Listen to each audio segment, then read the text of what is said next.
Hello, welcome to 11th Ever Football Foes and Fandom Woes podcast with myself, Austin Barkley, a Tottenham fan, former professional footballer, football coach, PE teacher and co-host and fellow football coach and PE teacher. An Arsenal fan, a very happy Arsenal fan today. Phil Norman, and he's going to be talking all things football. And as it kills me to say, we are actually going to focus on Arsenal today. The champions. And this podcast is coming literally after their Community Shield win today against Man City. We are only a week away from the start of the Premier League season. Obviously, looking at today's performance from Arsenal, they're looking in very good stead, in very good nick. And as again, it kills me to say it, but they probably are the team to beat and the team that are most likely, I would say, to win the Premier League title with the squad that they have, the additions that they've made, and the way that they look today. So, Phil, your thoughts on Arsenal? You must be very, very happy. If you retain a title, this would be the first time you've done it since 1934-35 season. So that would be quite a historical achievement if you were to retain the Premier League title. But your thoughts on Arsenal, mate? Yeah, look, I mean, last season was, the kind of an accumulation of 5 years of building under Arteta. I think if I was other clubs, and I think some clubs have started to look at the model Arsenal have created and followed in the way of backing a manager. I think there's a lot of, from a neutral perspective, I think people can appreciate a club that is very well run. It's historically very well run. They back managers, minus probably Unai Emery in recent times, Wenger over 20 years of managing our club. Arteta's into his 6th season now, off the back of an incredible season last year. As I said, champions rightfully, Champions League finalists. Losing on penalties is never a nice way to lose a game, but you're arguably taking the best team in Europe and defending champions of the Champions League all the way is a real feather in Arsenal's cap. But now it's the season where you've now achieved, greatness in a certain way in terms of winning the Premier League. Now can we be double winners again? Can we be treble winners? And look, I've seen we've had a real mixed pre-season. We started off brilliantly against Girona, beating them 4-1, and it was a really, really impressive display out there. Tzolis, the new signing, which we'll talk about in a minute, has hopefully started as he means to go on. He scored 1 today. He created 2 assists. That was his 4th and 5th assist of pre-season, going into the Community Shield today. We had a bit of an off game against Betis defensively and goalkeeping wise. I mean, Betis, fair play, they scored 2 worldies. But being 3-0 or 3-1 down, at half time is never an easy position to be in. And then we lost again back to back. And then I watched the Dortmund game and we were just so open. We lost 3-2. All right, we won on penalties. It was refreshing to win a penalty shootout after the Paris Saint-Germain game. But we were just very, very open. And I went up there with my dad and my daughter and I thought, defensively without Saliba, without the kind of core players that weren't back on that Sunday, because obviously the England and Spanish players came back on the Monday after the game. And we just, it's always nice to see new players, and it's always nice to see some of the academy players coming through, and there's a lot of talent there. But as we'll speak about in a bit, there's levels. And, structurally, and it was even some of the key players, they weren't playing what they needed to be. And Sorry, Mark. I was going to say, like you said, you're a bit more open. Obviously, there was a criticism of Arsenal about the way that they played, maybe last 2 seasons, maybe more so last season under Arteta, and the way that they were quite defensive orientated. I mean, obviously, that was a big factor in a lot of the way the games that you won. You won 8 games, 1-0. But there was a bit of a criticism with the players that you had that you weren't quite as expansive as you potentially could have been. I mean, today you did play a lot more expansive, and I guess that is what maybe people would have expected from last season, a bit more playing on the front foot. I mean, towards the end of the season, you were quite doggy, weren't you? And it was more a case of not getting beat and getting, I guess, but for Arsenal, it was getting over the line, wasn't it? Yeah, and our foundation as a club has always been 1-0 to the Arsenal. It's the famous saying, isn't it? Yeah. And we said it earlier in one of the earlier pods. At the end of the day, you look at how those players take pride in defending. you look at the Calafiori tackle up at the Emirates, which was arguably potentially a Premier League winning tackle, and he's lifted his leg and it's somehow miraculously gone over. You look at David Raya in goal, back-to-back Golden Gloves. The guy he's the benchmark for goalkeepers, and the difference in. Look, Kepa's an international goalkeeper. I don't believe he's good enough for Arsenal where we are as a club at the moment. And that was proven in the Carabao Cup. But then again, like you alluded to in a previous pod, you need consistency in certain positions as goalkeeper, especially. You need rhythm and you need games. And you need to have that connection with your defenders. Because the difference with Raya and Arsenal's defence, Raya plays in goal. The defence are 30 yards high. Raya's on the halfway line against all the teams, pretty much as a sweeper keeper, the Manuel Neuer, style goalkeeper, and that breeds confidence in you. And his ability, look, I thought Arsenal were dominant and ruthless today, and it was really refreshing to see. But Man City still had a couple of good chances, and if we didn't have David Raya in goal, do I believe Kepa would have saved a couple of those shots down low? I don't think he would have. Yeah, Raya made an unbelievable save from Haaland, didn't he? He did a 2-0, and all of a sudden 2-1 going in at half time. And there was a great block, wasn't it? Ben White, unbelievable. Yeah, Doku. On Doku, wasn't it? And that's what you see. Again, Arsenal historically, we you go back to George Graham days. We are a resolute, really defensive-minded team first and foremost historically, and we've been effective in defending our goal, and then we've been ruthless at the other end. We kind of went a little bit different under Wenger when we obviously had the likes of Henry and Pires and Ljungberg and Viltord and Vieira, Petit, etc. And we could be more expensive because the type of players we had were more athletic than most, and they were flair players, weren't they? When you've got someone like Henry, he's an enigma, really. So I think, like now, looking at your squad, you have got a lot of technical attacking players. I mean, we saw from Odegaard today, Odegaard was back to his best. I said to you before, I've never been his biggest fan. I mean, I love technical skill for attacking players, and I always felt that he was a bit overrated. And I was even thinking myself, I know he's been your captain and he won the league last year, but there were a lot of talk, potentially might not even be here this year. There was talk that he could be sold, other players coming in, taking his place. And when we were talking through the World Cup, I thought he was excellent for all. I thought that was the best I've seen him play. And today, I would say he was one of the best games I've seen him play for Arsenal. I thought he dominated the midfield. He was absolutely brilliant. Him and Miles Skelly were fantastic. And obviously you had Guimaraes, who just came in first game and looked good. Then Rice came on. And obviously Zubimendi later on. But for me, you have got a lot of attacking players like Saka. When he's at his best, is one hell of a player. I thought Madueke was excellent today. Madueke, do you know what? For me, though, again, I think he makes some great runs. He gets in some really good positions, and then he's just a little bit hit and miss with that final. And he does some things which are brilliant. And there's a couple of simple passes or maybe a cross that he kind of lets himself down on. But he is always a threat, to be fair to him, and he's a really good player to have in the squad. But you're right. I thought he was very good today, but it's the inconsistency exactly of the end product that will always frustrate you. And you could see on the sideline of Arteta that frustrated him. But equally, he causes a fullback a problem. As a fullback, he don't know what he's doing half the time. So how the bloody hell you didn't know what you're doing? Do you know what I mean? It's incredible. I mean, the two fullbacks today, I mean, he played Kusanov at right back. I wasn't sure about that.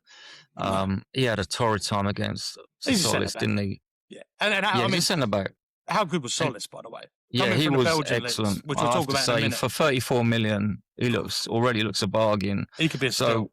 I know a lot of people are complaining about Trossard going, and maybe rightly so, because he's been another player, a bargain that you've got who's been brilliant for you. But looking at Tzolis today, I was like, wow, he seems to have slotted in straight away, doesn't he? Like I said, 5 assists already and 1 goal.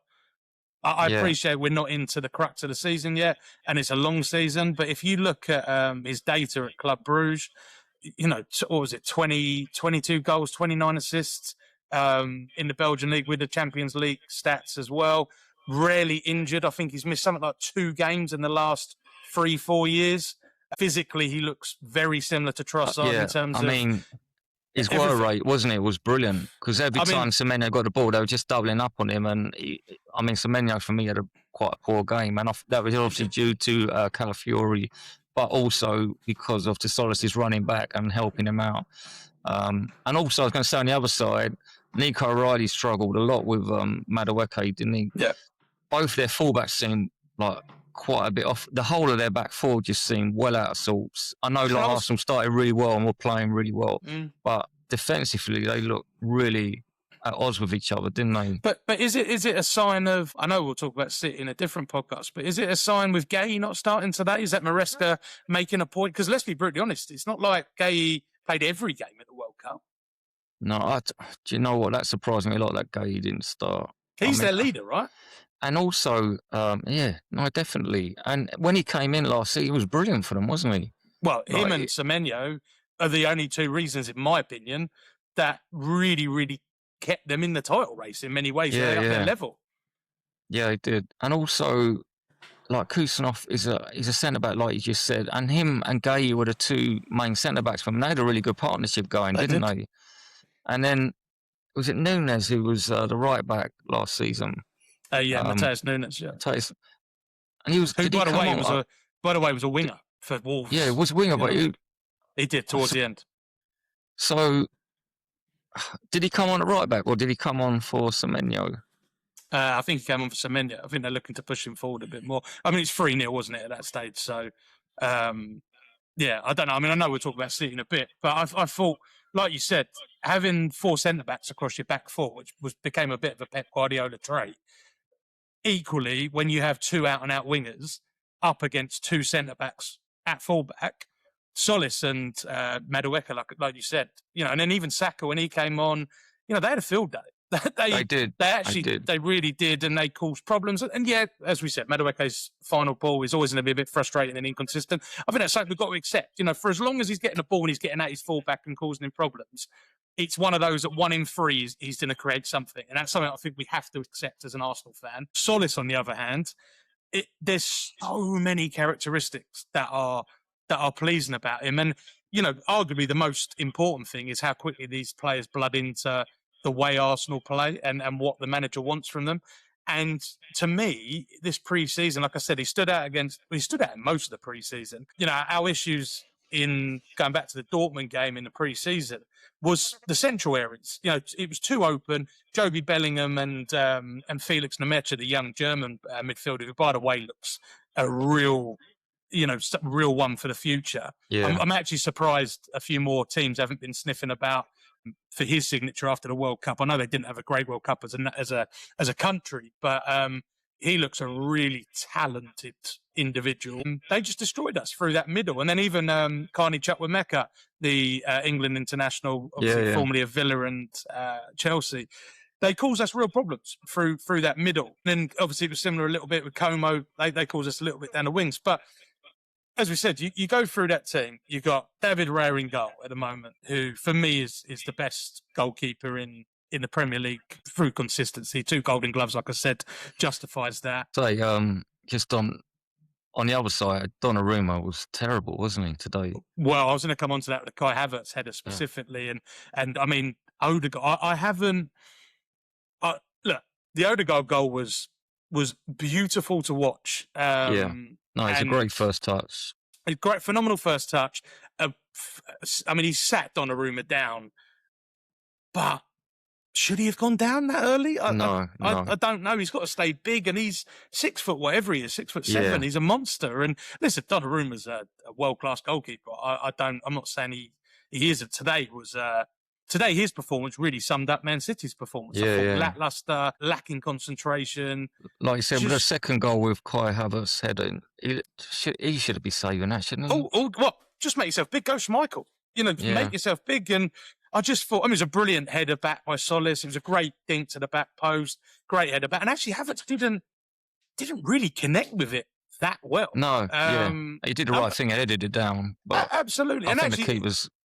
The only thing for Donnarumma, if I was to give him some, bit, is actually it was almost at him. So he was anticipating it being more to the left. But again, I go back to it. Should he be going down as he did?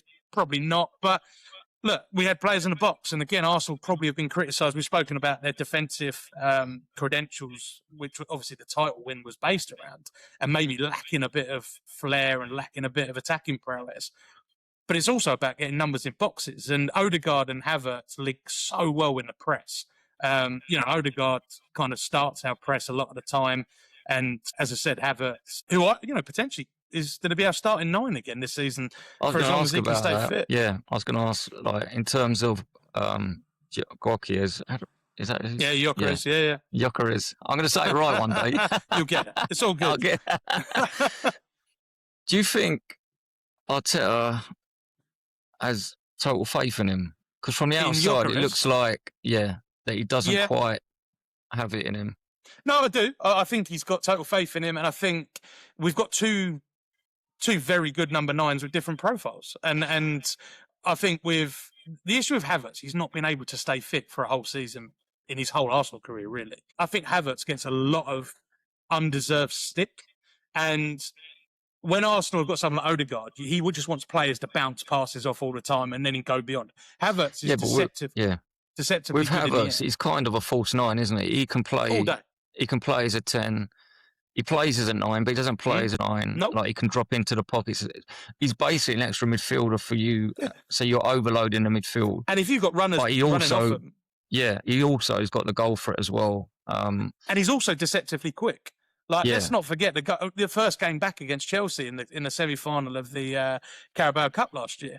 He's run half the length of the pitch to get on the end of it. He'd been out 5-6 months, or no, if not longer. I think about 9 months before that. But I feel, and obviously I'm a Tottenham fan, but I feel that if Havertz is not there and he's not playing, he's not fit, then he's looking at someone like Mourinho who can do the same sort of thing to fill in, rather than maybe going for Gyokeres. Oh, listen, I think with Gyokeres, he is when there's space behind, he's comes into his own. He's powerful, he's quick. The issue I have with Gyokeres is, for such a big guy, at times his hold-up play isn't where it needs to be. Yeah. You compare then that to Havertz, who arguably is taller but a lot slighter. His hold-up play is very Giroud-esque, I would say. He's got a great first touch, doesn't he? He technically he's ridiculous.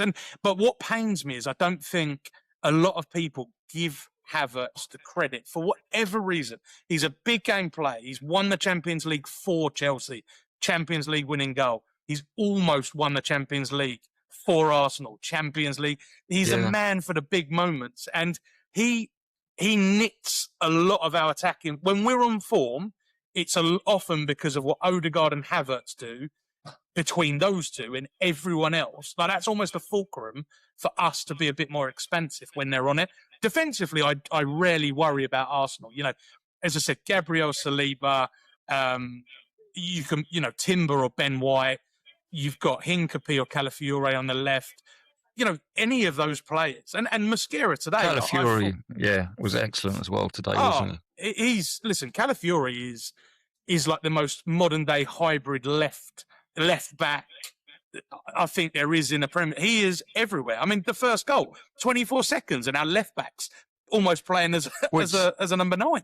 Which I know. I mean, maybe that's called City out, because maybe looking at you from last season, I probably wouldn't have expected that. It might have fallen like the fullbacks. But with Calafiore, when Calafiore plays, that's what he does. Look, he scored against City at the Etihad because he's a marauding left. He is the player that Arteta goes, you have got complete freedom. Go and do what you want. Why? Because Declan Rice drops in and creates that free.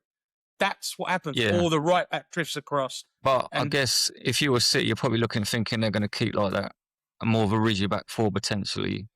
Yeah. So maybe that did catch them by surprise. But we have to talk about 9 years ago. We have to talk about the pass by Miles Skelly.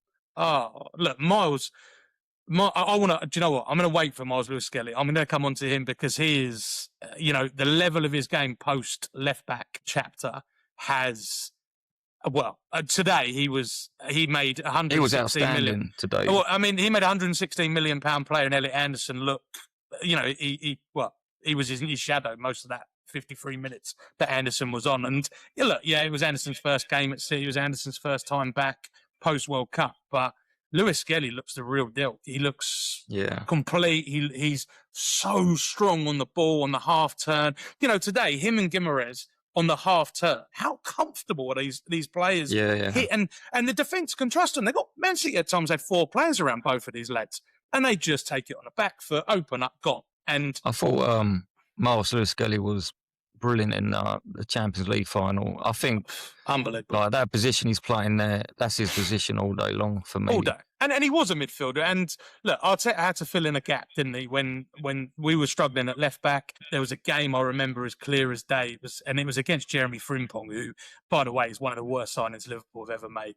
He's a terrible footballer. Just pure pace, isn't he? He's just pure pace. But he made Lewis Skelly look like he was in quicksand. I mean, luckily for us, Jeremy Frimpong, he can't pass wind. So that was really, really pleasing. And that got him out of a hole, really. But if anything, it showed the flaws that he had in terms of the pace as a fullback. But he was always so comfortable coming inside. You go back to the Real Madrid game with Declan Rice scoring those, those 2 wonder free kicks, and then what he did at the Bernabeu, just controlling the midfield against. Yeah. And to be fair, he was doing that for England when he started as left back, wasn't he? He was coming inside and picking the ball up quite a bit as well. And he actually scored, didn't he, on his debut when he's making a run from out to in. But you look at, again, as an England fan, you look at the depth. You're talking Anderson, you're talking Lewis Skelly, you're talking Rice. You're talking Wharton. Some of these. If Lewis Skelly had been playing that position maybe a few months earlier, I think he probably would have been included in the World Cup squad. I think in that position. Oh, all day. I think it would have been impossible to justify it not happening. And if I'm honest, with the international break coming up, is it November? I struggle to see if he carries on as he is. No, definitely. You can't even. He's got to be.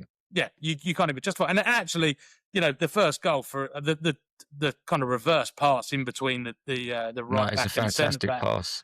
But again, Elliot Anderson, go back to that famous interview with Sean Dyche about Anderson, how he jumps out a little bit too eager sometimes.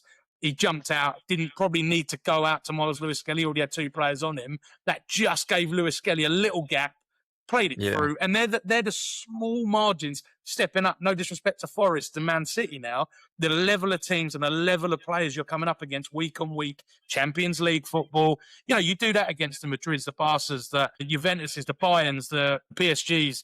You can't do that. You've got to be more aware of when you need to go and when you've got to just hold your position sometimes. I know I've listened to Arteta a lot of time, and I've heard Eze say in interviews that Arteta says, just don't move sometimes. Just hold your position, play your tactics. A bit like table football. You piece them out. That's your area. Control that. So you don't need to rat about. But I mean, Arteta is someone, if you're not an Arsenal fan, he's someone that he's a bit like Marmite, isn't he? You either, I think, love him or hate him. I think less so now. I think he's better probably. I think the last couple of seasons on the touchline, he's been a lot better. I will say, though, a massive credit in the fact that the amount of young players he's actually blooded for Arsenal over the years since he's been there, from bringing players in from the academy. So he deserves whatever you think of him in terms of the way he maybe acts on the sideline. You can't knock what he's done in terms of bringing the academy and showing that there is a pathway for Arsenal players that are coming through the academy, that there is a pathway. A massive credit to Mertesacker and Halen for that as well, because the products, like you said, the kind of pathway that they're producing and they're blooding, straight. When you've got someone like Dalman, who's now 16, who's played numerous first-team games when he was 15, you've obviously got Saka, who's coming through the academy. You've got Miles Lewis Skelly. There are others like the boy Marley Salmon, Theo Jurrien. Yeah, we've got Ethan Nwaneri. I mean, again, it kills me to say, but you're in a really, really strong position as a football club at the moment in terms of squad you got and the fact that you have such an excellent football academy where these players are coming at such a young age and are ready to perform in the Premier League. Yeah. I mean, Marley Salmon, listen, that's a centre-back. That's an England centre-back. He's 16, is he? 16 years and 9 months. It's incredible. Absolutely incredible. He has looked, listen, against Como, he looked masterful. We're worried. Listen, he's not probably going to, it's strange, isn't it? Because let's look at it pragmatically. Pogba Barsi, Spanish international World Cup winner, Yeah. is 17 years old, playing for Barcelona I in know. La Liga. Already had, 60, 70 games for Barcelona in the league and the Champions League. So at the end of the day, if you're good enough, you're old enough, right? Without a doubt. But you've just got to accept that with age can come some decisions at times on the physicality, probably.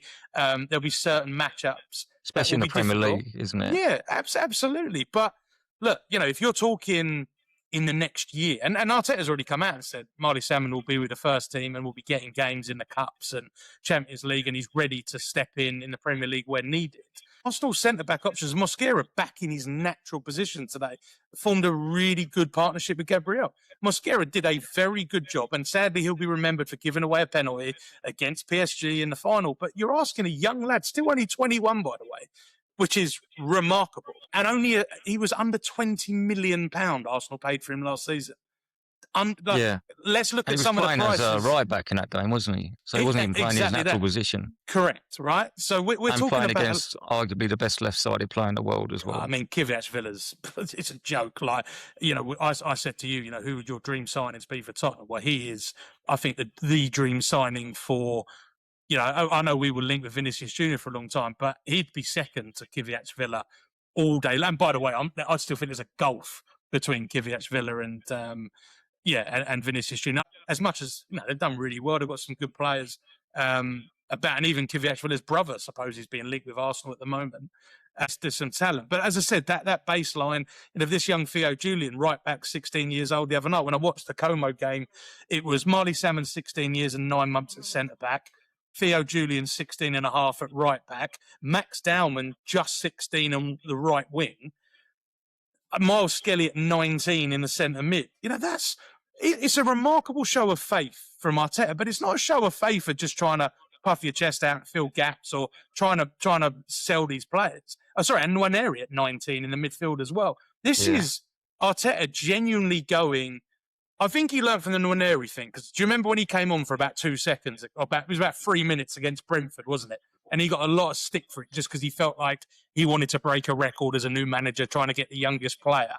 Again, like you said, I think he's learned a lot in to become Premier League winners. He's had to have learned a lot quickly as a young manager. First job, we've got to remember that as well. These players have got the most incredible platform now to, whether it's at Arsenal or it becomes elsewhere, they're getting the best training in one of, the best training complexes. Arsenal have looked at, they look at the small gains. Again, they've had a complete almost refresh of their fitness and strength and conditioning and medical setup at the ground, because they're not happy with some of the muscular injuries that they're getting. So they've really, really looked at that. And we were saying, weren't we, earlier in the Tottenham podcast, that's something that there must be an issue there. For Arsenal to identify it at, I would say, probably a lesser level in the last couple of seasons compared to Tottenham. You have to, when you're talking elite, the margins are a lot smaller. I say this respectfully to Tottenham, like their margin at the moment is a lot bigger because of they're coming from 2 17th place finishes, there's a lot more room to improve for them. Arsenal, it's small, it's small little bits. Really, Arsenal's got a product. Yeah. So I guess with that, then your Arsenal fans' expectation, I guess, obviously retaining the Premier League, but what do you see this year as like being, I guess, even more progress than last season? Yeah, we have to. We have to, and we will win the league. I think we should, at minimum target, should be winning the Champions League, and having. I would argue that we should be winning the domestic trophy as well. I think you've got to look at the FA Cup and the Carabao Cup as opportunities.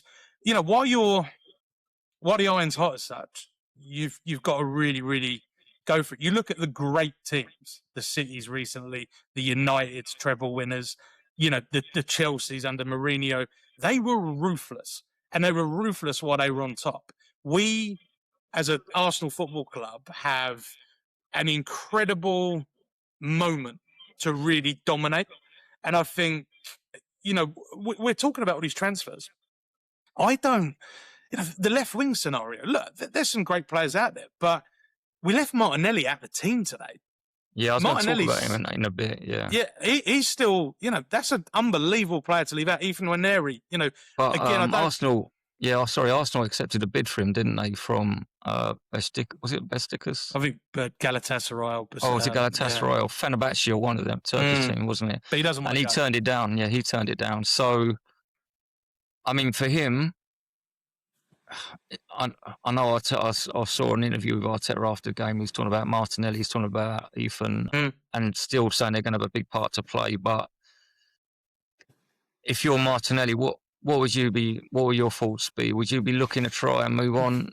No. I mean, he was left out of the squad today, wasn't he? No. The honest answer is no. I think look, Martinelli in the Champions League last season was one of our best players. And the difference in the Champions League to the Premier League is someone like Martinelli, when there's space behind, he's brutal. Like he's potentially our best attacker when it's like that. His issue is he struggles to break down low blocks, and sadly in the Premier League, Arsenal and the top teams, they come up against a lot of low blocks, and we face a lot of teams that try and counter us. So if you don't have those qualities, and especially when he's out in the left wing, your game time is probably going to be less. When has he come on today? Where did he come on? What position? Came on in the 10, straight swap for Odegaard. Okay. And did anyone come on for Tzolis on the left? No, I don't think I did, off the top of my head. So I'm thinking, if you're Martinelli, you'll be looking at thinking, right, who's potentially going to play on the left in front of him? Obviously, Tzolis, and the way he plays today, you think that he's going to be ahead of him. He's definitely going to be ahead of him. And then, if I was him, I'd be thinking, right, so if he gets injured, am I going to be the person that is going to fulfill that position? Or is he going to look to move someone like Ezri into that who can play out wide on the left? So, and I guess it also dependent on whether Arsenal are still looking for someone on that side in the transfer market up until September the 1st when the transfer window closes. I mean, Arsenal are still going to be looking. They've made that abundantly clear. I think, and these links with Osimhen, I still think they're looking at that as an option, as an alternative 9. Now, is that an alternate 9? That means Gyokeres does go and Osimhen comes in and replaces him. Is that a number 9 that then maybe Havertz drifts out to the left? I mean, look, the guy's played left back for Germany in more recent games. But I like Havertz as a false 9. I really always rate him. You look better on the ball as a team when you're playing someone like Havertz up there. Completely agree. Ball players. And our attack is much more fluid and we look more fluid. Yeah. And your ball retention is a lot better as well. Because you've got that extra... extra player who's overloading the midfield and someone who, like Havertz, is really technical, can play 1-2 touch really well, bring other players in. As we mentioned with Gyokeres, his hold-up play is not great. It does tend to break down a little bit, doesn't it? Especially when he's playing against some of the better teams. Yeah. I remember when he came on the Champions League final, he didn't really... He had that one effort, didn't he? That I don't know. There was a lot of times the ball was played up to him and he was losing the ball, wasn't he? And that's it. It's the retention of it. And that's, and then when you've got a 9 like that, it's like basketball. It just goes straight back. And you need... Havertz can he can win you that little foul. He can, and Gyokeres got better for it. So we've got to remember as well, Gyokeres didn't have a pre-season last year. I think which that's is a really big factor. Difficult. Yeah. Absolutely. They didn't have a pre-season with Arsenal. They're big factors in the blooding-in process to learn. And it's a different way. Arsenal's a very niche and unique way. So, look, I don't think Gyokeres is a write-off. Are there better players out there in the 9? We've said it enough times. There's not a lot of natural number 9s. I mean, I know we'll talk about another pod at some point. That Josh Madger at Aston Villa. He's an exciting 9 that potentially could become something. But, when we look at, as you said, Arsenal as a ball-playing team, I definitely think Havertz is our starting number 9 on that. And as you said, probably Merino is almost second fiddle, and then Gyokeres maybe finds himself as third choice. But then I equally think that about the fullbacks. If you look at, and a lot of people will maybe curse me for this, Jurrien Timber, I believe, is a better defender than Ben White. And I think he's a phenomenal right back. Jurrien Timber's arguably pre-injury was one of the best right backs in the Premier League, if not Europe. But if you're talking about partnerships and ball playing, Ben White is better suited to Saka when Saka's fit on the right, because their partnership is unbelievable. Ben White's work ethic and understanding of what Saka does on the inside and outside, he creates so many options for Saka. And it's similar on the left. With Calafiori, I think he linked up really nicely with Tzolis today. But we also know Ben White that as well has got a better delivery into the box. I think his crossing is a little bit underrated. I think he puts he's a in bit a like lot Archie of Gray, good isn't it? There's an Archie Gray similarity, obviously the Leeds bit as well. But it's interesting on the other side, with Hincapi and Calafiori. Calafiori is complete freedom, as I said, hybrid kind of fullback, whereas Hincapi's a bit more of a defensive orientated fullback, and it's a good balance. And again, it's horses for courses. It's interesting, like you were talking about Osimhen. I saw that link today, and I thought, wow, if that's someone they're looking at, then obviously for Gyokeres, I think that's going to be tough for him, because if you're bringing him in, and arguably I would say he was a better player, then Gyokeres is probably becoming a fourth choice player. Now, whether he will be willing to accept that, or he would think, you know what, I need to move on. Because to be fair to him, he done quite well in the World Cup, didn't he, for Sweden? There is a player in there. Like you said before, he hasn't had a pre-season, which is a massive factor. Yeah. Like you can never underestimate, as a professional, when you haven't had a pre-season and you're coming in and then trying to sort of get up to speed. It never happens. You find yourself, you're getting injuries, or you can't get to the pace of the game, or you can't get the rhythm of the team. And you're always playing catch up. So this year he should be in a better position. Like you said, Ezri, I think he's one of them players who doesn't need too much to be able to play the way that he can play. He's got so much ability in his position. I think that's really important. You're asking about on the left is a whole different ball game to what it's like centrally. But look, I'm as I said, I'm really excited for the season. Ed, I think I think I texted you and said, on paper today, I actually thought City's starting 11 was slightly stronger than Arsenal's. But it just goes to show again, the paper. When I looked at the two starting, I know you said that, but I felt, to be honest, that your team was potentially, I don't know, I think it was a bit stronger. It was strong, but I would say there was more question marks based on what I've seen pre-season. You had Mascara in centre back. How was he going to go? How was, Bruno and Odegaard and Miles Lewis-Skelly going to link up after only probably 10 minutes playing together pre-season? So it was good. Yeah, like you do with me, mate. Tell me someone who you'd love as a dream signing, and what position, and a realistic signing, do you think? Kvyat Villa left wing, simple as that. I'm going to say I feel like he might be realistic next season if we have another good season. I don't think he'll probably be realistic this season. In terms of if Osimhen, Osimhen's been linked with Arsenal for a couple of seasons on and off. Obviously, a lot of Arsenal fans, you're talking Jurrien Alvarez. Where does he fit in? I don't know. The Jurrien Alvarez of Man City, I thought was excellent post Aguero. Has he really done it at Atletico Madrid? Probably not. And we've played Atletico Madrid numerous times. And Alvarez hasn't really had a good game against Arsenal. The World Cup wasn't like the previous World Cup. He was brilliant, wasn't he? And in this World Cup, he wasn't quite at that same level. No, for me anyway. And I think the amount of money that they're asking for him as well. Obviously he is a quality player. It's not, but is he someone that you?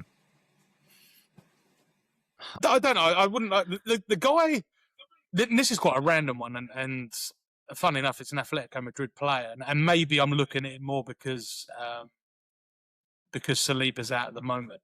But there's a player called Mark Pubil at Atletico Madrid's right-hand sided centre back, right back player, tenacious, good ball player. What energy for days? Temporary, young, 23. He's probably, Osimhen. I could probably give or take. Osimhen's one of them. Does he become the new Drogba? Or the new Adebayor if he comes in. I think if you're looking at profiles, that's the type of profile he comes in. Will he dominate the box better than that? Yeah, he's someone who might come with baggage. There's been rumours about his attitude and that.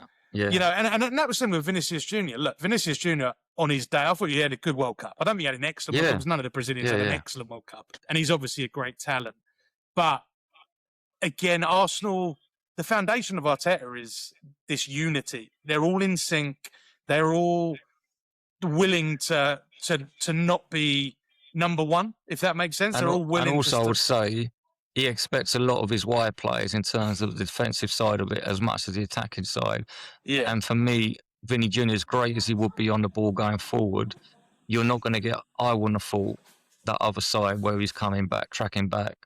Definitely. Maybe like Arteta would want or expect of his players.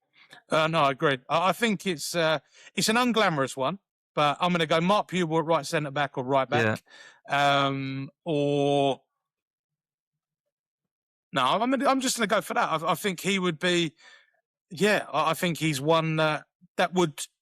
Arsenal don't need a lot to probably win the league again. You know, they've got a Trossard like for like. Well, we've got the rest of the squad. Yes, Saliba's a bit injured at the moment, probably out till the new year. That would be maybe an area that, you know, and that you can play him or Mosquera. There's also talk, wasn't there, of potentially getting Konsa. There's Konsa and Quansah. That's a mouthful. Yeah. I wouldn't want to pay 60 million for Konsa. I think money can be spent better elsewhere. 28 years old. I think he's been a bit inconsistent for Villa, if I'm honest. I think he's good. Like, he is good. But good doesn't win you leagues. Good doesn't win you... You know, he's a proven Premier League player, which is always a plus. But I think maybe if he's playing in that structure, the issue those is players around him. The issue is, though, if you're playing out from the back, which Arsenal do, and then he carries the ball into midfield and he gets turned over, which is probably his biggest fault because he gets a bit lazy on the ball sometimes. He's probably not as strong playing out from the back as some other centre-backs for sure. And then the other one we've been linked was Jack Hinselwood. That was random yesterday. Yeah, I know. I saw that, yeah. Great talent, but I don't really know where he'd play for Arsenal. No, I was thinking to myself, where would he fit in? I don't know. I don't even really know because I don't even think Brighton know what his real position is because he's a bit of a better version of Phil Neville. Yeah, seems to play everywhere. So he played right back, centre midfield, holding centre midfield. He sort of finished the season for Brighton, was starting to do really well as a number 10. He was scoring some goals for them. Well, scored the winner yesterday, didn't he, against Bologna in their last pre-season game. So, you know, talent. I mean, that's a talented family. His dad, managing Worthing at the moment, just got them up into the National League for the first time ever. And obviously he was at York City. And I mean, that club seems to be in a strange kind of, they seem to have a bit of a management merry-go-round, although they've just got up to League Two and started the season where they were 3-2 win. But, I think Hinselwood is a very, very good player. But I'm looking at Arsenal's squad at the moment and, as I said, you know, yes, it would be lovely to get this massive statement transfer. And I think Bruno is that in the middle. I've said to you enough times, I didn't really get it, if I'm honest with you. When I'm looking at the players we've already got, and now I'm seeing it, I'm like, right, cool. We've got kind of two in there, and you need that competition a little bit. But I don't see Bruno as a starter. Today, he only played 45 minutes, but you could see his quality. Yeah, but I didn't see it. I can still see him potentially not starting against Coventry. Yeah. You know, I can still see it being Rice and Declan Rice. Yeah. Lewis Skelly. But then I could see it being Zubimendi and Rice, and I could see it being Lewis Skelly and Bruno and Odegaard. But that's again, like we said earlier. It's a nice problem to have, isn't it? And that's what you need when you're in multiple competitions to keep it fresh. We were Zubimendi, sadly, tailed off from February last year. But up to that point, Zubimendi was arguably one of the best midfielders in that league, if not Europe at the time. He was dominating. He was cleaning up everything in front of defence. He was making lung-busting runs. He's come up with some big goals. Yeah. He seemed to lose his confidence because he was making quite a few costly mistakes for you, wasn't he, in that period? He had that one against United, which is obviously the one we lost 3-2 at the Emirates. And that was probably the last straw in many ways, I think, where Arteta looked and went, I've burnt him out. And I do. I generally think, again, whenever players come from Europe, they have Christmas off, right? So they refresh for 2 weeks. We don't get that. We, if anything, we're playing game after game every 3 days. So it's never unsurprising when a guy comes from a European team and they get a bit tired in their first season. Zubimendi's just got to hopefully get his head down and go, this is a serious team to be part of and a real, hopefully positive next kind of 5 years as a club. Young team, can win a lot, can make some real, can make some real strides in Europe and better what we did last year and become a real force for as I said, the next 5 to 10 years, hopefully. Not for you guys, but as an Arsenal fan, that's what I expect. And I'm looking at Lewis Skelly at 19 in that midfield. You know, I think, like I said, I could see him starting for England in the international friendlies in the Nation League. I would love to see, from an Arsenal fan, Lewis Skelly against Zubimendi, that first Nations League game, England v Spain, holding midfielder against holding midfielder. Job done. Okay, so we'd love to hear what your thoughts are, all the Arsenal fans out there, as much as that kills me to say that. Where do you think they're going to finish? Can they win the league? Phil thinks they're going to retain the title. They're going to be everyone's, I would say, a lot of the pundits' favourite to retain the title. Are they, or are you hoping or expecting them to win the Champions League and at least one of the domestic trophies? We'd love to hear all your thoughts and comments, and we hope that you enjoy listening to this podcast and the ones that we have coming up. Thanks for listening, and we'll see you all soon. Go on, Arsenal.